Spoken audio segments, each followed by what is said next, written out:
मंत्र्यांनाही ते भेटले नाहीत. म्हणजे किती तब्येत त्यांची खराब आहे बघा. अशा नाजूक प्रकृतीच्या माणसाला तुम्ही असं डिस्टर्ब करू नका.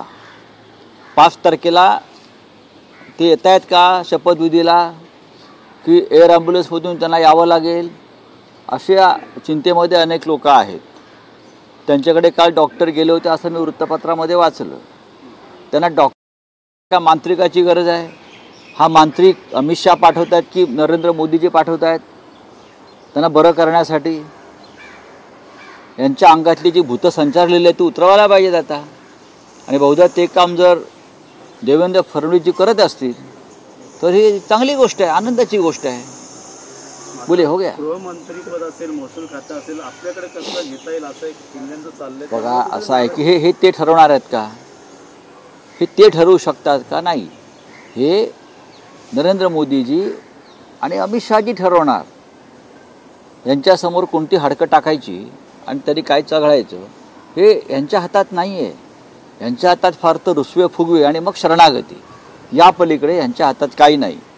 3 वर्षापूर्वी आम्ही जो निर्णय उद्धव ठाकरे साहेबांनी घेतला होता तो याच स्वाभिमानाच्या रक्षणासाठी घेतला होता की आम्ही स्वाभिमानी आहोत, आम्ही तुमच्या दारामध्ये शेपूट हलवत उभे राहणार नाही.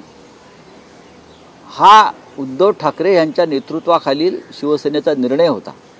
तो यासाठीच होता की आम्ही कुत्रे नाहीत तुमच्या दारात बांधलेले, तुमचा पट्टा आमच्या गळ्यात बांधलेला नाही, आमचे निर्णय घ्यायला आम्ही समर्थ आहोत.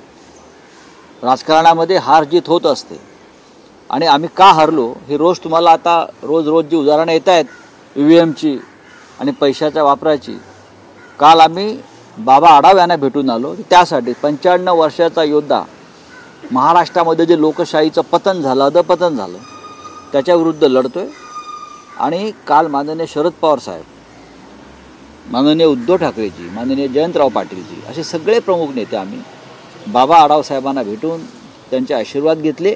आणि ही लढाई यापुढे चालू राहील, संपणार नाही. बोले आपकी क्या बात. एक प्रश्न, 16 ते 21 दरम्यान या सरकारचं पहिलं अधिवेशन आहे आणि पहिल्याच अधिवेशनामध्ये प्रश्नोत्तराचे दिवसच त्यांनी कापले, त्यामुळे फक्त 4च दिवस अधिवेशन होणार आहे. बघा, हे याला म्हणतात मोदी पॅटर्न किंवा अमित शहा पॅटर्न.